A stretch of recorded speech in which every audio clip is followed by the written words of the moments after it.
اعوذ باللہ من الشیطان الرجیم بسم اللہ الرحمن الرحیم۔ ابی ابن کوب رضی اللہ تعالی عنہ نے رسول اللہ صلی اللہ علیہ وآلہ وسلم سے نقل کیا،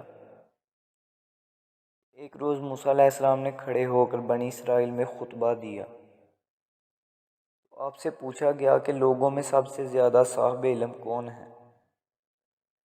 انہوں نے فرمایا کہ میں ہوں۔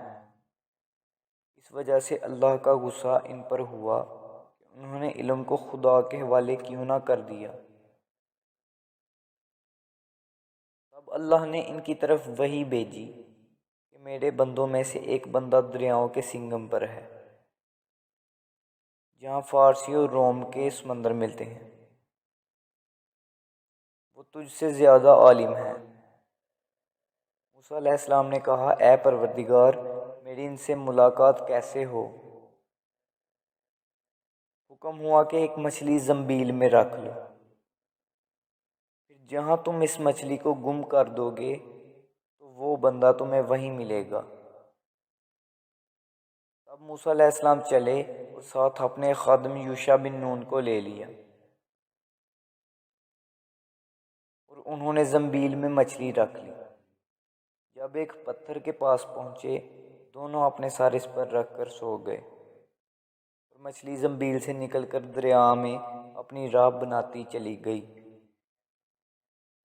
اور یہ بات موسیٰ علیہ السلام اور ان کے ساتھی کے لیے بے حد تعجب کی تھی۔ پھر دونوں باقی رات اور دن میں جتنا وقت باقی تھا چلتے رہے۔ جب صبح ہوئی، موسیٰ علیہ السلام نے خادم سے کہا، ہمارا ناشتہ لاؤ، اس سفر میں ہم نے تکلیف اٹھائی ہے۔ اور موسیٰ علیہ السلام بالکل نہیں تھکے تھے، مگر جب اس جگہ سے آگے نکل گئے جہاں تک انہیں جانے کا حکم ملا تھا، تب ان کے خادم نے کہا کہ آپ نے دیکھا تھا کہ جب ہم صحرا کے پاس ٹھہرے تھے تو میں مچھلی کا ذکر بھول گیا، بقول بعض صحرا کے نیچے آپ بے حیات تھا۔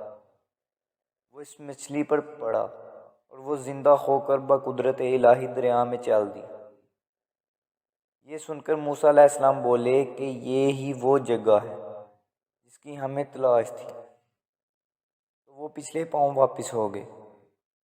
جب پتھر تک پہنچے تو دیکھا کہ ایک شخص کپڑا اوڑھے ہوئے موجود ہے۔ موسیٰ علیہ السلام نے انہیں سلام کیا۔ خضر علیہ السلام نے کہا کہ تمہاری سرزمین میں سلام کہاں؟ پھر موسیٰ علیہ السلام نے کہا کہ میں موسیٰ علیہ السلام ہوں۔ خضر علیہ السلام بولے کہ بنی اسرائیل کے موسیٰ؟ انہوں نے جواب دیا کہ ہاں۔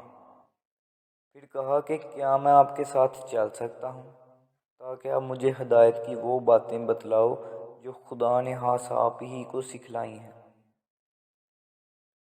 خضر علیہ السلام بولے کہ تم میرے ساتھ صبر نہیں کر سکو گے؟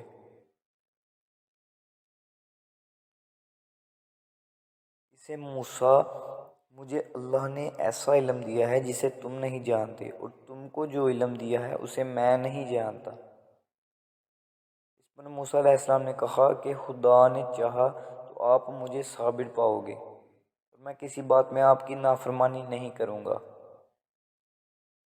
پھر دونوں دریا کے کنارے کنارے پیدل چلے۔ ان کے پاس کوئی کشتی نہ تھی کہ ایک کشتی ان کے سامنے سے گزری تو کشتی والوں سے انہوں نے کہا کہ ہمیں بٹھا لو۔ خضر علیہ السلام کو انہوں نے پہچان لیا اور بغیر کرایہ کے سوار کر لیا۔ اتنے میں ایک چڑیا آئی اور کشتی کے کنارے پر بیٹھ گئی۔ پھر سمندر میں اس نے ایک یا دو چونچیں ماری۔ اسے دیکھ کر خضر علیہ السلام بولے کہ اے موسیٰ علیہ السلام، میرے اور تمہارے علم نے اللہ کے علم میں سے اتنا ہی کم کیا ہوگا جتنا اس چڑیا نے سمندر کے پانی سے۔ پھر خضر علیہ السلام نے کشتی کی تختوں میں سے ایک تختہ نکال ڈالا۔ موسیٰ علیہ السلام نے کہا کہ ان لوگوں نے تو ہمیں کرایہ کے بغیر مفت میں سوار کیا، اور آپ نے ان کی کشتی کی لکڑی اکھاڑ ڈالی۔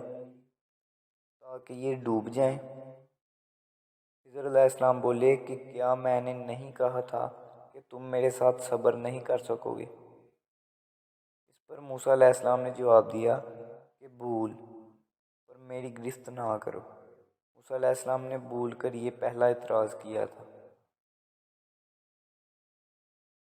پھر دونوں چلے۔ کشتی سے اتر کر ایک لڑکا بچوں کے ساتھ کھیل رہا تھا۔ خضر علیہ السلام نے اوپر سے اس کا سر پکڑ کر ہاتھ سے اسے الگ کر دیا۔ موسیٰ علیہ السلام بول پڑے کہ آپ نے ایک بے گناہ بچے کو بغیر کسی جانی حق کے مار ڈالا۔ غضب ہو گیا۔ خضر علیہ السلام بولے کہ میں نے تم سے نہیں کہا تھا کہ تم میرے ساتھ صبر نہیں کر سکو گے؟ ابن اینا کہتے ہیں کہ اس کلام میں پہلے سے زیادہ تاکید ہے، کیونکہ پہلے کلام میں لفظ لک نہیں کہا تھا، اس میں لک زائد کیا جس سے تاکید ظاہر ہے۔ پھر دونوں چلتے رہے، خطا کے ایک گاؤں والوں کے پاس آئے، ان سے کھانا لینا چاہا، انہوں نے کھانا کھلانے سے انکار کر دیا۔ انہوں نے وہیں دیکھا کہ ایک دیوار اسی گاؤں میں گرنے کے قریب تھی۔ حضرت خضر علیہ السلام نے اپنے ہاتھ کے اشارے سے اسے سیدھا کر دیا۔ موسیٰ علیہ السلام بول اٹھے کہ اگر آپ چاہتے تو گاؤں والوں سے اس کام کی مزدوری لے سکتے تھے۔ خضر علیہ السلام نے کہا کہ بس اب ہم اور تم میں جدائی کا وقت آ گیا ہے۔ پھر حضرت خضر علیہ السلام نے فرمایا میں آپ کو اس کی تفصیل بتا دیتا ہوں جس کو دیکھ کر آپ سے صبر نہیں ہوا۔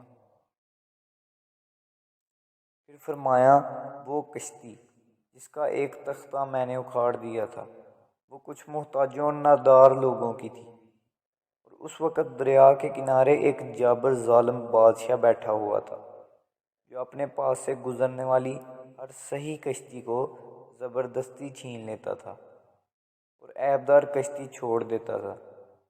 کشتی والوں کو اس کی خبر نہیں تھی، اس لیے اس کشتی کو عیبدار کیا کہ ان کی کشتی ان کے پاس رہے، اور وہ جو لڑکا تھا اس کے مقدر میں کفر تھا، لیکن اس کے ماں باپ مسلمان تھے۔ ڈر یہ تھا کہ کہیں اس کے ماں باپ اس کی محبت میں گمراہ نہ ہو جائیں اور اپنے دین سے پھر جائیں، اس لیے اسے مار دیا کہ ان کا ایمان بچ جائے اور ان کے صبر سے اللہ پاک ان کو بہتر عطا فرمائے۔